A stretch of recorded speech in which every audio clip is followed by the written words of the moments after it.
오늘 제목이 뭐죠? 함께 시작해볼까요? 시작! 이스라엘의 3대 절기예요. 예. 해서 3대 절기는 그 가운데에서도 하나님께서 말씀하시는 세 가지를 이야기하는 게 3대 절기이고요. 더 넓게는 1년을 두고 보면은 7대 절기가 있어요. 해서 6월절이 있고요. 6월절 다음 날 6월절은 이스라엘 사람들의 달력으로 매달 그해 1월 14일이 6월절이에요. 6월절이 지나고 1월 15일이 되면 일주일 동안 무교절이에요.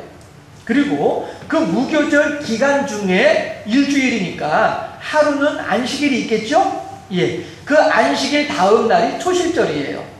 해서 6월절과 무교절과 초실절은 한 세트로 같은 시기에 그 한 일주일 사이에 다 이루어지는 게 세 가지 절기예요.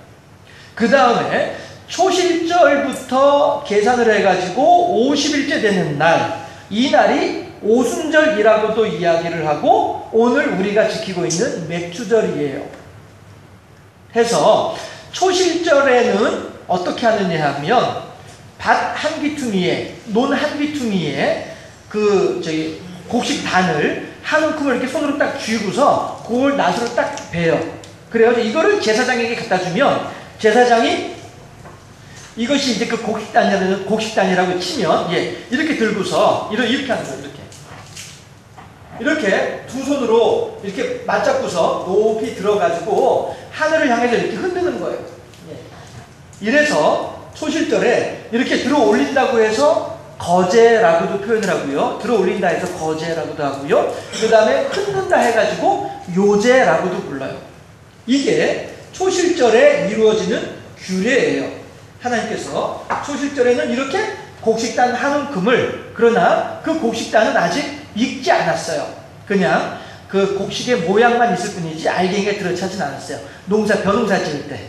그쵸? 벼농사 지을 때 그냥 껍질은 있을지언정 아직 알갱이를 차지 않고 그냥 물 상태로 있는 그런 식인 거죠.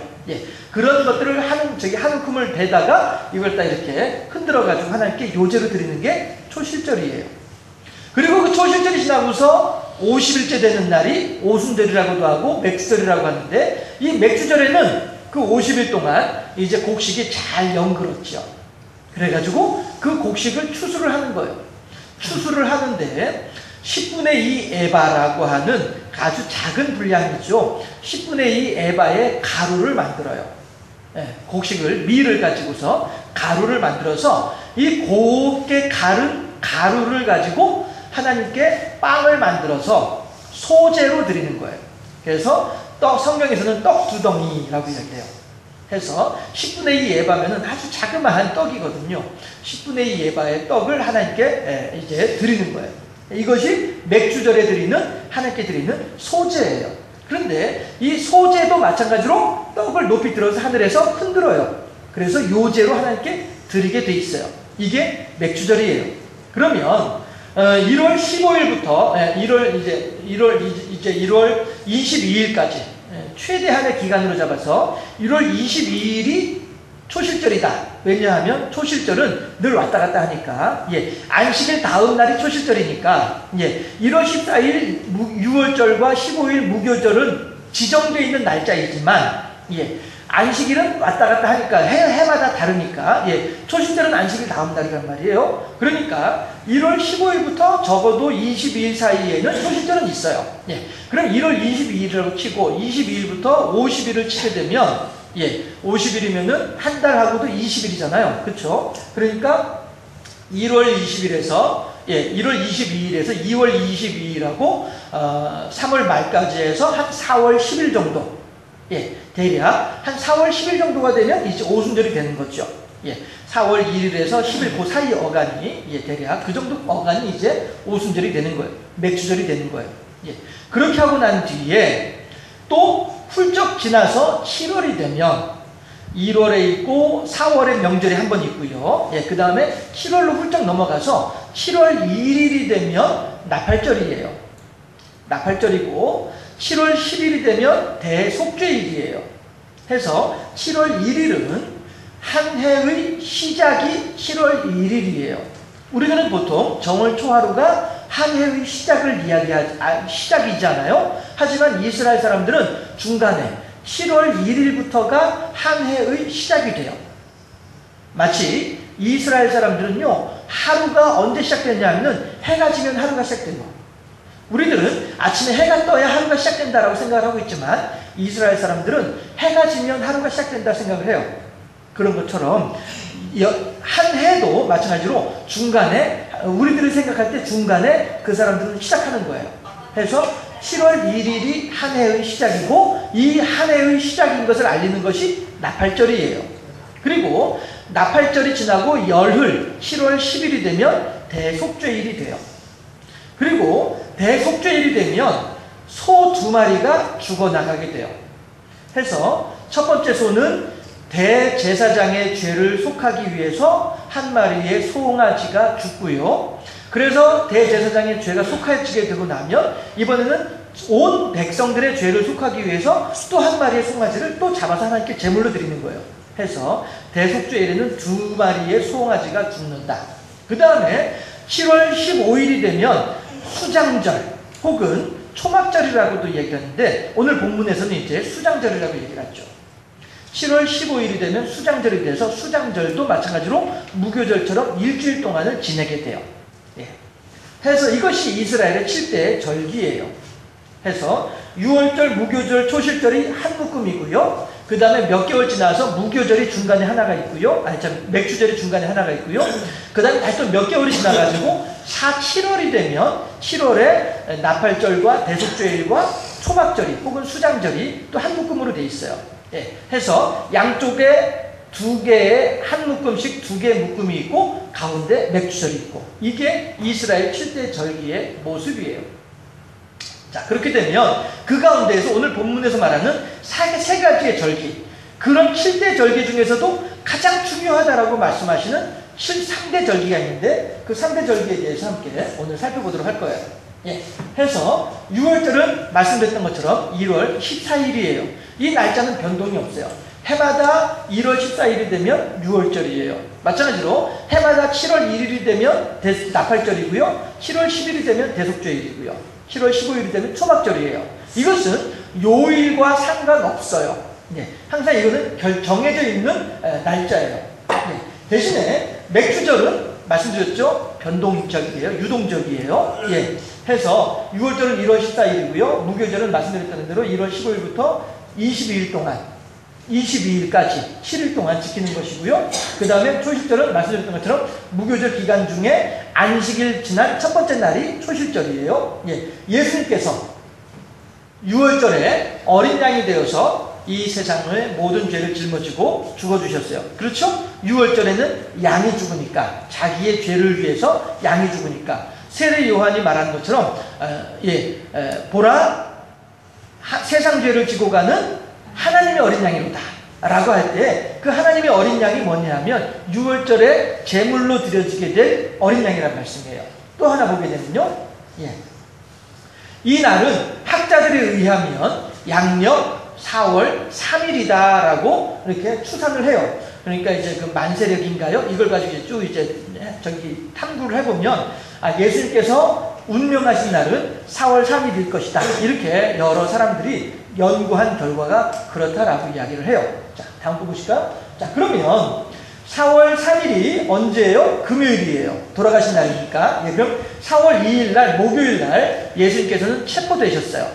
그렇지만 이미 하나님의 어린 양 제물은 이미 준비가 되어져 있어요.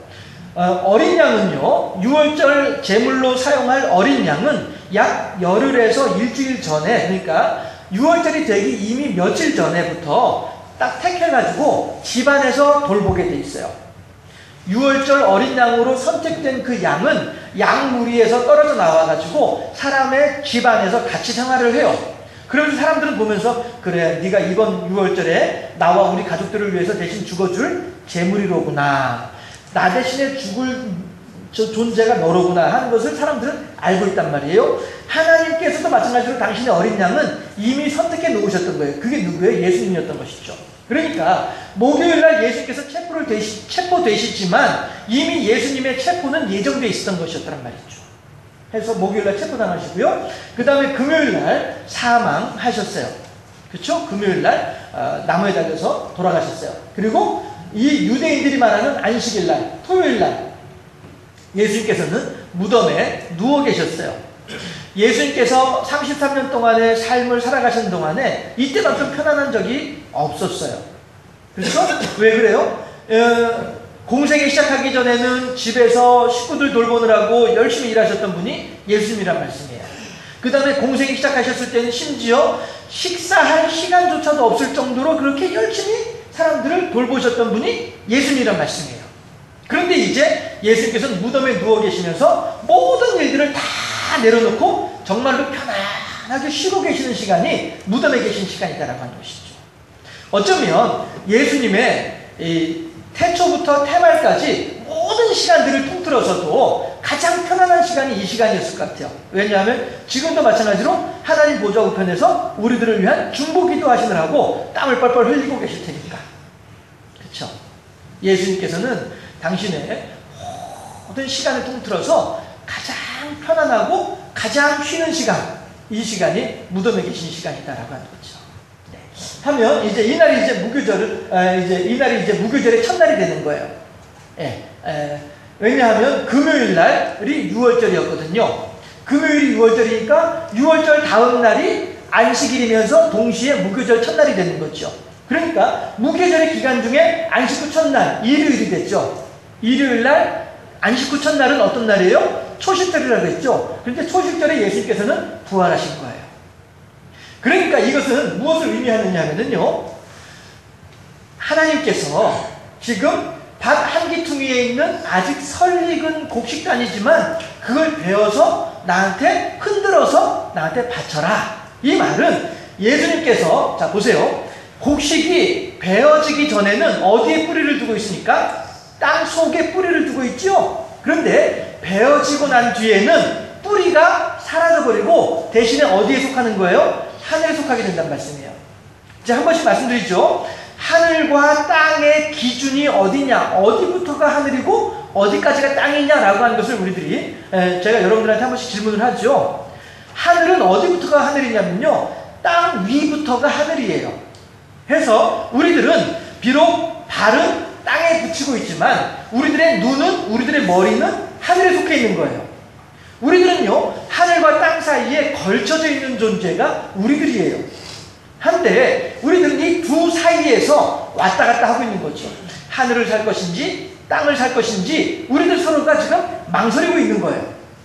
그런데 하나님께서 우리들에게 뭐라고 말씀하시냐면은 땅에 속해 있지 말고 하늘에 속하라라고 우리들에게 요구하시는 분이 하나님이란 말씀이죠. 그건 뭐냐 하면, 다시 말해서 내 생각과 욕심과 여러 가지 계획들을 다 내려놓고 모든 비신앙적인 것, 모든 비성경적인 것들은 다 내려놓고 포기하고, 즉 잘라내고 낫으로 곡식단을 베어내는 것처럼 우리들의 모든 땅과 연결되어 있는, 모든 마귀와 연결되어 있는 것들을 다 잘라내는 거예요.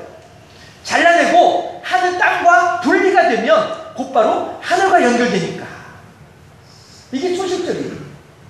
우리들이 하나님, 이제 제가 오늘부터 하나님을 믿겠습니다. 주님, 나는 오늘부터 세상 일을 버리고 오직 주님 한 분만을 따라가겠습니다.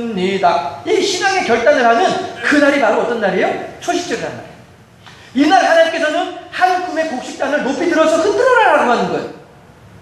땅에 속해 있었던 모든 뿌리들을, 모든 근원들을 다 잘라내고 하늘에 속한 자가 되라, 우리들에게 요구하시는 그런 말이죠.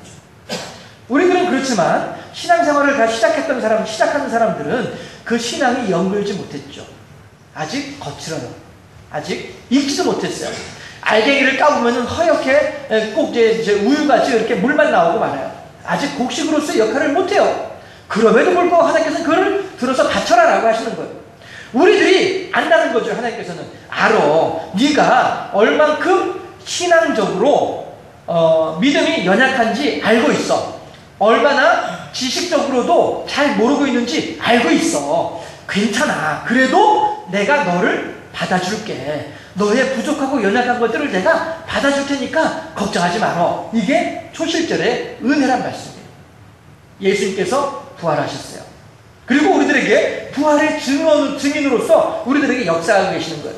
그러면서 어때? 너도 부활하고 싶지? 그럼 나를 믿어야지. 그렇지만 알았어요. 믿을게요. 하지만 그 신앙은 아직은 제대로 정돈되어져 있지 못한 그런 신앙이란 말이에요. 그 다음을 보실까요? 자, 그런데 이제 초실절은 요제를 흔들어서 곡식단을 흔들어서 드리는 날이에요. 그리고 예수님께서 무덤에서 일어나신 날이에요. 땅에 속해 있던 당신의 몸을 땅에 뉘어 계시던 예수님께서 마치 곡식이 땅에 뿌리를 받고 있는 것처럼 예수님께서도 땅에 누워 계시던 분이신데 마치 곡식단이 낫으로 베어가지고 땅과 분리되는 것처럼 예수님께서도 무덤에서 나오심으로써 땅과 분리되는 거예요. 그리고 하늘로 올라가시게 되는 거예요. 하늘에 속한 존재가 되는 것이죠. 이것이 예수님의 부활의 의미란 말이에요. 그리고 초실절이 지나고 나서 50일, 77일을 지나고 일주일을 7주간을 한 주간을 7번을 지내고 49일이죠. 그 다음 날이 어떤 날이냐면은 맥주절이란 말이에요. 그런데 이 50일 동안에 곡식은 어떻게 해요? 너무나도 잘 익었어요. 해가지고 그 수매 내보내려고 하면은 수매하는 사람이 보고서 이야 이거 최상급이네 라고 인정할 만큼 곡식이 잘 익었어요. 이것이 잘 익은 곡식을 가지고 하나님께 곱게 빻아서 가루로 만들어 가지고 맷돌에 윗짝과 아래짝 사이에 넣어 가지고 돌려 가지고 갈아 가지고 이것을 가지고 또 물에다가 반죽을 해서 이걸 또 기름에다가 적셔 가지고 뜨거운 번철 위에 올려놓고 거기에서 익혀가지고 익는 동안에는 화학 반응이 일어나잖아요. 그렇죠? 본질 자체가 바뀌어버리고 마는 거예요. 익혀가지고 떡을 만들어서 이 떡을 하나님께 흔들어서 드린단 말씀입니다. 이건 뭐예요? 7일은 완벽한 숫자죠. 그 7일이 7번을 지내요. 하나님께서 우리들을 기다리고 또 기다려주시는 거예요. 77절 맥주절은 날짜가 정해져 있지 않다고 했죠? 하나님께서 우리들의 신앙의 변화, 우리들 신앙의 성숙을 기다리고 또 기다리시는 거예요. 어제나 오늘이나 끊임없이 기다리시는 거예요. 하나님의 무한하신 자비하심을 이야기하는 것이 77절이라는 말씀이죠. 그렇게 77절이 지나고 난 뒤에 그제서야 비로소 우리들의 성숙되어진 신앙, 우리들의 잘 익은 곡식과도 같은 그런 신앙의 우리들의 모습을 하나님께서는 받아주시겠다라고 말씀하고 계신 것이 맥주절이라는 말씀이죠. 그리고 이제 맥주절이 지나고 나면 수장절이에요. 맥주절에는 볼이나 밀을 거두어요. 밭작물을 거두어요. 그리고 수장절이 되면은 나무의 작물을 거두어요. 나무 열매들을 거두는 거예요. 해서 여기 보면 포도나 무화과나 올리브, 감람이나 이런 것들이 이스라엘 사람들한테는 아주 중요한 식량 원이었었거든요. 해서 맥주절에는 밭작물들을 거둔다고 한다면 수장절에는 과일나무, 열매들을 거두는 것이 수장절이에요. 하고 이것이 이제 초실절과 맥주절과 수장절이 초실절은 정확히 말하면 이제 6월절이 있죠. 그러나 이제 같은 한 묶음으로 묶여 있으니까 이제 하나로 이제 생각을 간주해가지고 이것이 3대 절기가 되는 거예요. 그런데 3대 절기의 의미가 뭐냐면요, 다 무엇과 연관되어 있냐면은 식량과 연관되어 있어요. 식량. 다시 말해서 먹고 사는 문제는 누구에게 달려있다는 거예요? 하나님께 달려있다는 거예요. 해서 하나님께서는 이 6월절과 오순절과 즉 맥주절과 수장절 즉 초막절에 뭐라고 하냐면은 오늘 본문에 보니까 하나님 앞에 나와라. 하나님 앞에 나오는데 그냥 나오지 말고 하나님께서 허락하신 은혜를 따라 네가 받은 복을 따라 예물을 준비해가지고 나와라. 이렇게 말씀하신 분이 하나님이란 말이에요. 그럼 하나님 내가 지금 여기서 예루살렘까지 가려면은 왕복 2달이 걸립니다. 그럼 그 2달 동안에 농사는 어떻게 지을 것이고, 걸어서 왔다 갔다 할 테니까요. 그 2달 동안에 도둑이 들어오면 어떻게 합니까? 2달 동안에 내 가족들이 먹고 살기 힘들어가지고 가정을 다 버리고 뿔뿔이 흩어져 버리면 어떻게 합니까?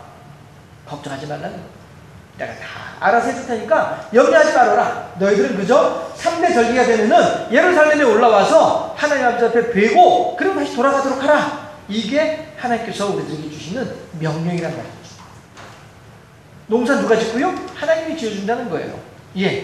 가족들 누가 지켜주고요? 내가 지켜줄게 걱정하지 마. 하나님께서 하신 말씀이에요.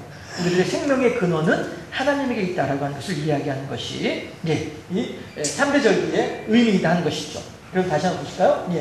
자, 6월절에서 초실절로 이어질 때에 어린 양과 설익은 곡식을 가지고 하나님께 드리고 있어요. 우리들의 신앙이 그렇게 아직 설익었다라고 하는 것을 의미하는 거예요. 예. 그럼에도 불구하고 하나님께서는 우리들의 이 부족하고 연약한 이런 신념조차도 하나님께서는 받아주시겠다라고 말씀하시는 거죠. 이게 바로 갓 신앙생활을 결단하는 성도의 모습이다라고 하는 거예요. 그럼에도 불구하고 하나님께서 이것도 기쁘게 받겠다, 내가 귀하게 여기겠다라고 말씀하시는 것이고요. 그 다음에 이제 맥주절이 되면 모세 율법이라고 얘기했는데 정확히 말하면 이때에 하나님께 드리는 소제 10분의 2 에바의 곡식을 가지고 하나님께 소제로 드리는, 그리고 소제를 그냥 드리는 것도 아니고 흔들어서 요제로 드리는 이 율법을 이야기하는 것이죠. 해서 오순절에 맥주절에 성령께서 강림하시죠. 이게 바로 우리들이 하나님의 성령의 인도하심을 따라 우리들의 신앙이 하나님께 드려지기에 합당한 성숙한 신앙의 사람으로 우리들이 변해야만 하겠다라고 하는 것이죠. 그게 바로 뭐냐 하면 천국을 향한 성도의 삶의 자세가 되는 거예요. 우리들은 과연 이 세상을 무엇 때문에 살아가느냐 하는 것이죠. 여전히 발은 땅에 붙이고 살고 있어요. 우리들은 하나님께 초실절에 하나님께 요제로 드려졌음에도 불구하고 여전히 우리들은 이 땅에 발을 붙이고 살아가고 있어요. 그러나 비록 어쩔 수 없어서 생명의 육신의 한계를 가지고 있는 우리들이라서 이 땅에 발을 붙이고 살아가고는 있지만 우리들은 어디에 소망이 있어요? 수장절의 소망이 있는 거예요. 하나님께 고운 가루로 드려지는 맥주절의 소망이 있고요. 맥주절의 소망을 따라서 이제 하나님의 긴 시간 동안의 기다림을 우리가 경험을 했으면 이제부터는 하나님께 열매가 되고 하나님께 기쁨이 되는 그런 삶을 살아갈 수 있어야 되겠다는 것이죠. 한번 생각해 볼까요? 보리나 밀은요, 먹을 때에 그냥 그것만 가지고는 먹을 수가 없어요. 반찬이 있어야 먹을 수 있어요.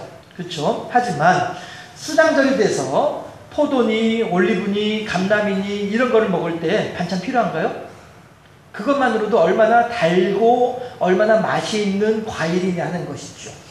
우리들의 신앙이 이렇게 처음에 설익은 초실절에 먹을 수 없는 곡식단, 그리고 맥주절에 먹을 수는 있으되 무엇인가 반찬이 필요한, 무엇인가 보조가 필요한 곡식, 그리고 수장절에 아무것도 필요 없이 그 자체만으로도 충분한 열매. 우리들의 신앙의 수준이요, 단계요, 하나님의 우리들을 향하신 소망을 이야기하는 게 이게 상대절기이다라고 하는 것입니다. 예수님께서는요, 6월절에 대해서 우리들의 모든 죄를 담당하기 위해서 우리들의 구원을 위해서 십자가에 달려 돌아가 주셨어요. 그리고 이제 구원의 기쁨을 누리고 구원의 감사를 경험하는 우리들은 이제 하나님을 찬양하면서 하루하루를 살아가요. 하지만 아직까지는 우리들의 신앙이 그만큼 성장한 것 같지 않고 내가 이래가지고 될까 하는 생각이 들 정도로 아직 우리들은 부족한 것 같아요. 하지만 하나님께서는 긴 시간 동안 기다리시면서 언제가 될지 알지 못하지만 소망을 가지고 기다리시면서 맥주절까지 우리들을 기다리고 계십니다. 그리고 우리들은 이제 오늘 맥주절을 맞이했어요. 하나님, 제가 하나님의 기나긴 시간 동안에 기다리시는 은혜를 따라서 이제서야 제가 알았어요. 이제서야 제가 하나님의 마음을 알게 됐어요. 아기가 갓 태어났을 때에는 집에서 어느 누구도 무엇이든 원하지 않아요. 그저 무럭무럭 먹고 자고 싸고 이것만 잘하면은 그게 아기의 할 일이에요.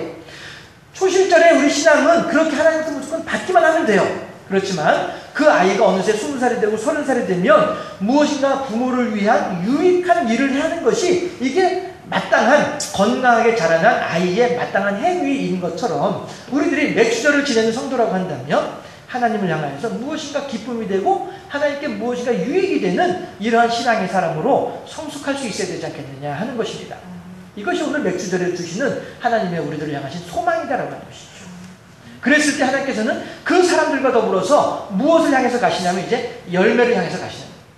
포도나무 되자, 올리브 되자, 감람 열매 되자 해서 어느 누구 앞에서도 자랑스럽게 내어놓을 수 있는 그러한 맛이 있는 열매와도 같이 우리들의 신앙이 그렇게 성장하자, 그렇게 달게 바뀌자, 변화되자, 성숙하자, 이것을 우리들에게 하나님께서 한 번 더 해보자 라고 말씀하시는 것이 이게 수장절이다라고 하는 것입니다. 오늘 성도와 하나님과의 관계는 마치 어린아이와 부모의 관계와 또 같아서 하나님께서는 갓 태어난 것 같은 초실절의 신앙, 갓 태어난 것과 방불한 6월절의 신앙의 우리들을 상대로 맥주절의 신앙으로 성장할 수 있기를 바라신 분이 하나님이시고요. 이제 맥주절을 맞이했어요. 우리들이 하나님을 향해서 그래요 하나님, 제가 하나님의 뜻이 무엇인지 이제 알겠습니다. 하나님께서 원하신 바가 무엇인지 이제 알겠습니다.